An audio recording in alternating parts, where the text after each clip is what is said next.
right, welcome back to another edition of the Weekly Hijack, where we hijack your brain, as has been said before. Okay, so our first episode of Lost today is Solitary. With Sayid. Paid for torture. Again. Really a daring episode in a lot of ways. I mean, first off, having Sayid in the series is kind of a risk because, this is 2005 is coming out. 9/11 is still relatively fresh. He's a terrorist! And, and even now, you really don't see on network TV, you don't see Iraqis portrayed like this. No. Like, most of the time, people from the Middle East on TV, they're involved in some terrorist plot, which Sayid is himself eventually. Yeah. But it's always from the perspective, like most cop shows, it's like, we very rarely see them on their home turf. Yeah, exactly. So it's that one thing that struck me about the flashbacks for Sayid in this episode is very unique. And I was thinking, are there that many flashback stories that center around like a... Okay, it's kind of a stretch to say love story, but love story, because, we haven't actually had any sort of romance flashback, have we, really? No, I guess, well... They throw in some stuff with Locke later on. Sun and Jin. Well, okay, that's true, I guess. They're a pair, though. Well, okay. Yeah. I don't know why I didn't think of that. but yeah, no, that's the only one. And they're already married. Right. Well, not at the beginning. You do see them in their courtship. But on the island, there's not... Yeah, no, that's true. Most of these other people don't have a lot back home they're hoping to get back. And we're getting into, I was thinking the other day, Sawyer was one that we didn't really see anything about how he got on the plane. Yeah. And Sayid is also... We don't see that yet. Yeah. We don't see that yet either. So early on, they kind of got us... Yeah, what everyone's doing before. Yeah. Yeah, but now they're don't feel like they have to do that every time. This episode also just like, especially in hindsight, there's a ton of mythology stuff thrown in this. Yeah, which, last week there really wasn't a lot of mythology stuff going on. So they parcel it out. Well, this one just hit, because you got the French lady, which is one of the first questions you asked on the show. Yeah, from the pilot. So you got an answer. Yeah. I think answer achieved. I do think it's worth saying how many answers you do get. Yeah. Because people often remember all the ones they didn't, which... What answer did we get? They found the French lady. From the beginning, they just they have this transmission. They know nothing about it. It's old hat if you've seen the show before. Well, I forgot she came in this early. Yeah. Yeah. And I wonder if do you think I'd be curious if the promos for this episode were like, if they talk about, you remember the French lady? Well, dun, dun, dun. Yeah, the promo was always a little overblown on Lost. Especially, I remember the most in the last season, there were, weird, creepy songs, and, they're just, way over the top. Yeah. Well, you get that with promos. But, so you have the French lady, then you have all this, so there's and then she starts to talk about the others. You don't know if she's crazy or not at this point. Yeah. We do. Well, she is crazy, but she's also partly true. Is that? It's like she's crazy, but she's not wrong. She's not completely. All her memories aren't completely right either. Yeah, they're kind of fuzzy. But what's great, and you don't even think about it, is that Ethan shows up in this episode for like 2 minutes. Yeah, who is an other. And you would have no idea. Well, and they hide it. They're very tricky too, because not only are they showing Ethan who's an other, but they're also showing a couple other castaways. Yeah. So you would have no idea necessarily that they're trying to plant something. They're trying to pull one over. It was pretty clever. Yeah. You saw the one guy, the hypochondriac guy, who I don't know if we ever see again. I don't know. He was kind of fun. But and the others the other castaways who were watching the golf outing. Which was a good balance to the and I'm torturing my girlfriend. Yeah, and I'm getting tortured in return. Yeah, exactly. Yeah. No, definitely a good counterbalance. And good Hurley times. Good Hurley times. Always good Hurley. The golfing was great.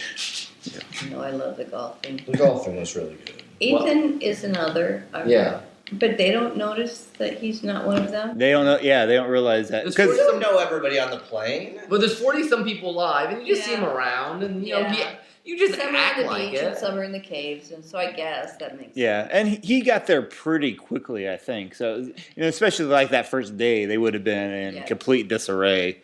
I mean, they did get, because we see later they got there really early. Yeah. So no one would have noticed. You wouldn't know you hadn't seen all the rest of the shows. Exactly. Yep. No, it was really slick. Like, we're just going to just... And they actually do a really good job of setup and payoff. I mean, for all the people complaining. Because, and even especially inside of episodes or a couple episodes together, say he has a gunshot wound. And then in the episode, he shoots him. I mean, there's a lot of nice... check off gun sort of stuff. Yes, set up and payoff.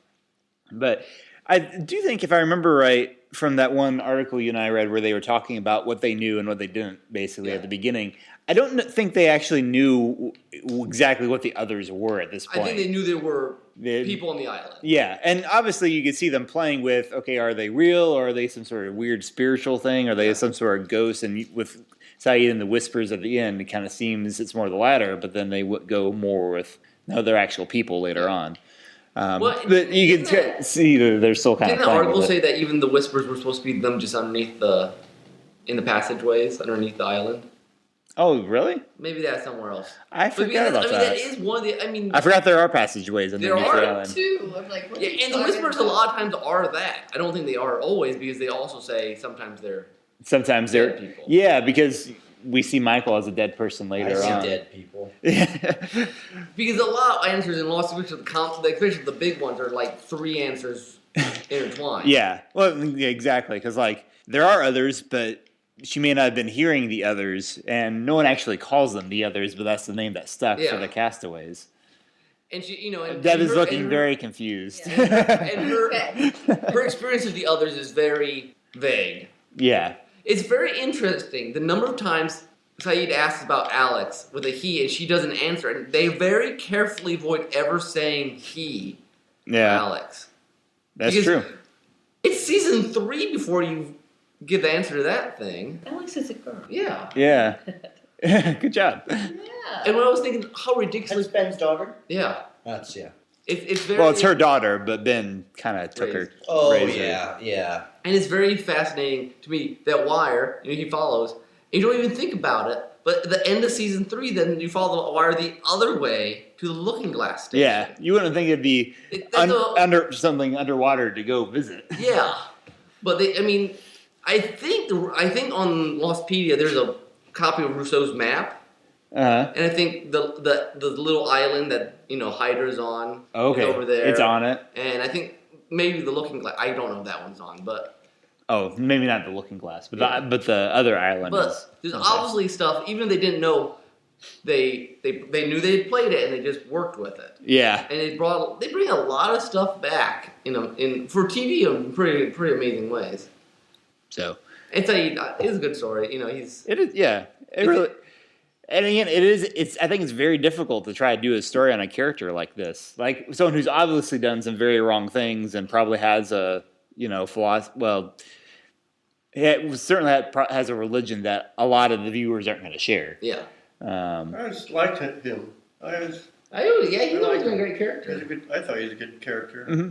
I remember when I thought he was a terrorist. Oh, Zach. People on the thing are gonna who is this horrible person? But no, I remember when the show was first on, Mom was like, Sayid, he's always has a very good perspective on things. He was always the practical one. He made very good. He was wrong sometimes, but overall, he tended to make very logical, assertions. Like we should do this, and you're like, yeah, that's a good idea. Go do that. Probably one of the more logical people on the island. More so even than Jack. Yeah, Jack's not. Yeah, he runs by the emotions most. Yeah, more than he would like to admit.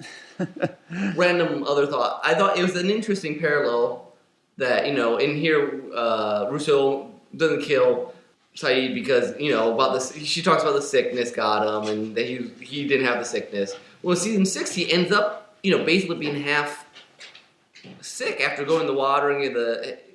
That's true. Oh, so again, not that they planned that, they didn't, but they do a very good job of playing with these themes. Yeah, or going back to it, even if it was. I don't know if you got to think that was intentional. It's You're like, gotta be intentional. you're like, we explored this before because they've reread and rewatched their own stuff all the time. I'm sure too. So like, hey, why don't we run with that? And one of the things that I really like thematically about Lost is it really is very circular. Yeah. In many ways, we'll come back to that often, I'm sure. But there's many, the characters kind of get stuck in this loop. I know. I was trying to remember when Rousseau was talking about her past. I was trying to remember because there's a one flashback where we do find out a lot about her team. And Jin's running around with them. Yeah, that's right. Jin is, of all people, is running around with them. But I don't remember all this exact because I've only seen the episode like once. Yeah, that one's vague for me. So I'd be really curious to see how many of the details they include from her recounting the story, how much is in there and stuff. All right, well, our discussion on this one is getting long, so we'll go to the next one, which is called Raised by Another. We're not sure. I think this is a Micah one. That's the only one they set up. Yeah, it's the only one that seems set up. And so we'll see just what kind of a parent Michael is in this episode. Well, we already kind of know he's not a great one, but he's trying. We'll try. Everyone's trying. Yeah. What were you going to say, Zach? Well, I was going to say, and I don't remember this show like the rest of you people do, but By the rest, you mean me and Nick? yes. What show? But it seems to me as if the baby thing was a storyline they went with for a while, and then we're like, never mind. I mean, did the baby end up being that important to the whole concept of the island? Well, Claire's baby, maybe not so much. Babies in general, yes. Well, that's what I mean. I mean, more. I don't know. Real quick for our audience, we were wrong. This was actually a Claire episode. Yeah. And not a Mike. Which it's actually the first one I think that wasn't. I mean, they've been talking about Claire the whole time about her being sort of a ticking time bomb. But this is the first one where the previous episode didn't immediately lead into who the next episode was about. Yeah, but they probably just figured, hey, we're squeezing into the Sayid episode. We'll just go with it. Yeah, and they probably realized they couldn't keep that up every time anyway. This whole kind of foreshadowing thing, twisting it. Yeah, badly. I mean, and they had set up some other things like. Ethan. Well, the others, yeah, Ethan, and then and also Rousseau. Set up thematic or big idea things. Yeah. The Aaron thing, I'm with you, Zach, or Claire's baby. I remember watching early seasons thinking it was going to be this big thing, and then it just kind of was that. From this episode, you get the thought that baby is vitally important. And in hindsight, looking back, and again, I don't remember everything. I don't remember much, but season 2 is really funky. At really the end, if you look at the finale and what the whole thing was, you don't care about the baby. It made no. You could have left this entire storyline out, and it wouldn't have made. Well, except the whole Raised by Another actually does happen because Kate raises the kid for like 3-4 years. Okay, well, so there is this sort of thing going. Okay, but it just seems like they made the importance of this specific baby bigger than it should have been. Like this whole psychic thing, I don't. There's another side to it in another episode in season 2, but I don't remember what we learn about it. Because Echo visits the same psychic. Mr. Echo visits. But I don't remember the context. But why? I mean, to this, it seems like that baby has to be raised by her. Yeah. Why? Yeah. Did we ever find out why? And what was the? And was the psychic telling the truth or not? Because I like to say anyone could be lying on the show. Well, it occurred to me that at some point during this, because it's interesting. Like the first time he did reading, all he said about it later was it was really blurry. Yeah. Like he got some sense of doom, but he didn't have any clear idea, and he didn't want to go any farther into the reading for whatever sense. So it's possible that he had an incorrect idea of what was going on. Like he knew it was important for Aaron to be raised by Claire because Kate and Jack just weren't the right parents for it. But perhaps he overstated his case. Yeah, I don't know. Yeah, it's weird. I do remember being kind of disappointed with that plot line, which seemed to just fall apart at the end of season something. Yeah. And I don't know whether it's because, like a lot of things are lost, you build expectations that actually don't have to go that way. Because, sometimes, like, you build these house of cards and then things just contradict with it and keep your house of cards there. Mm-hmm.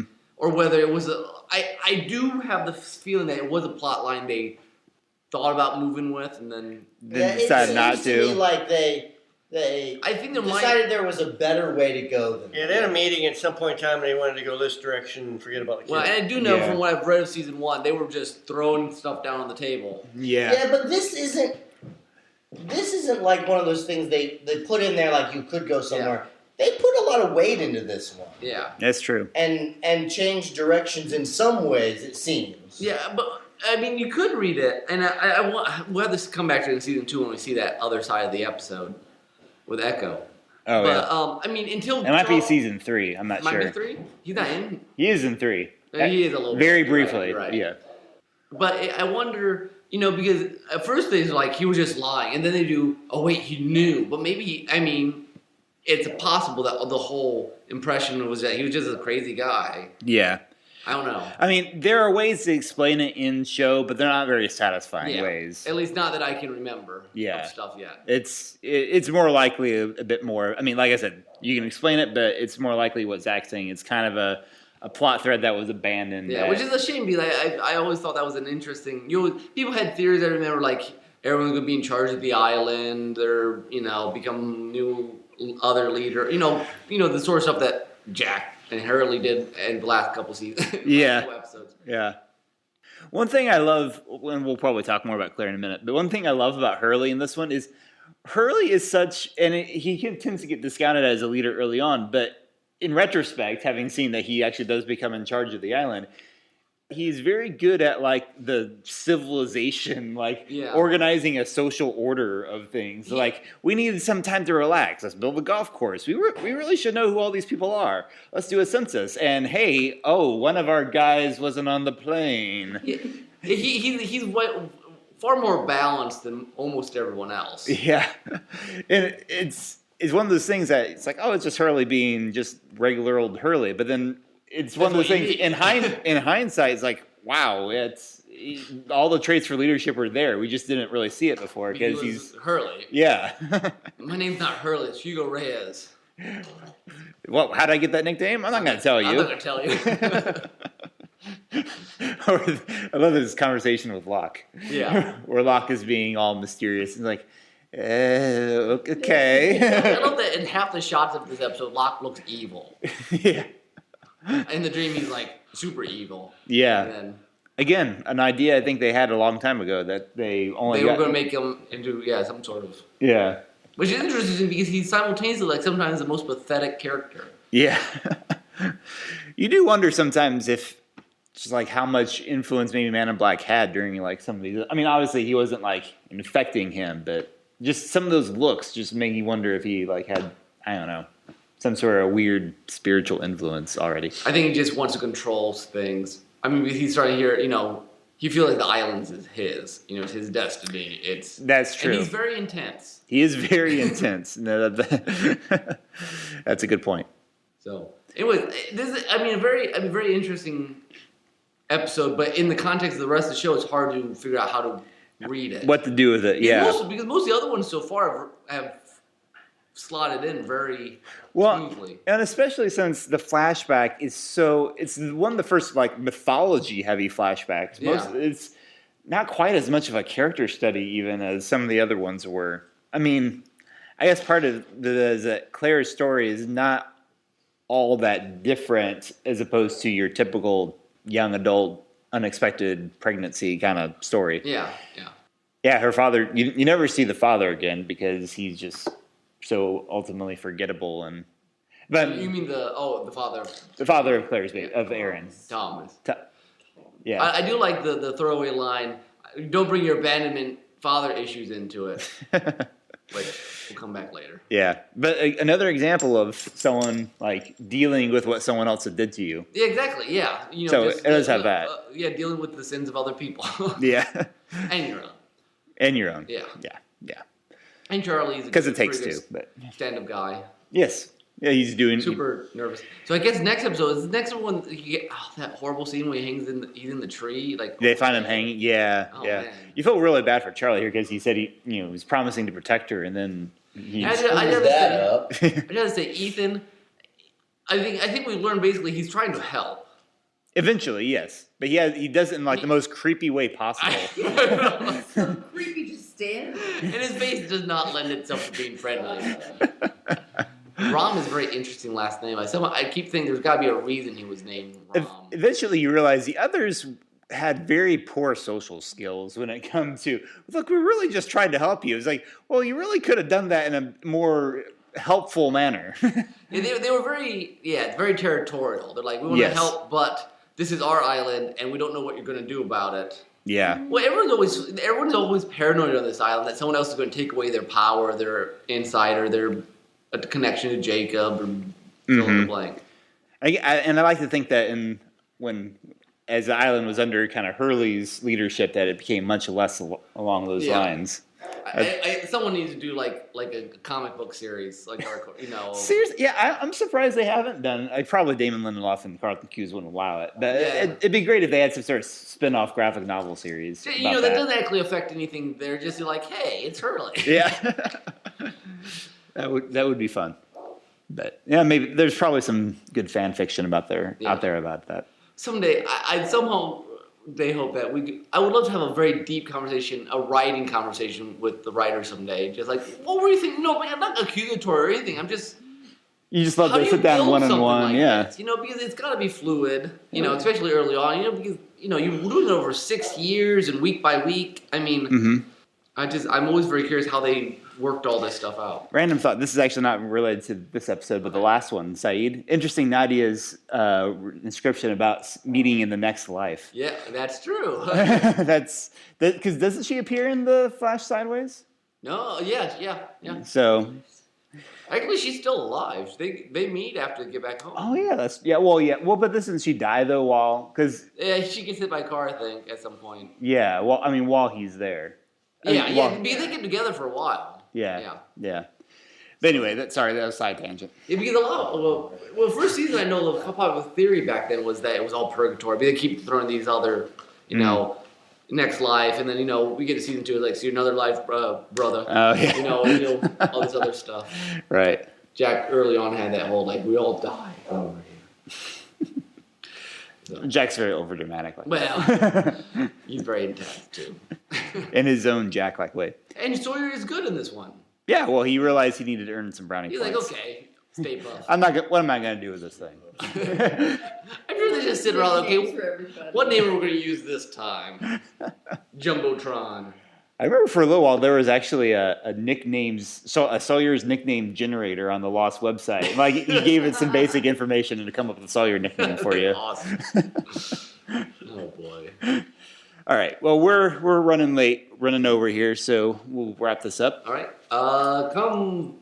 Listen to us on Derailed Trains of Thought.blogspot.com / the Weekly Hijack. And come listen to our normal. And listen to our normal stuff. We'll be recording a new episode here pretty soon. Yeah.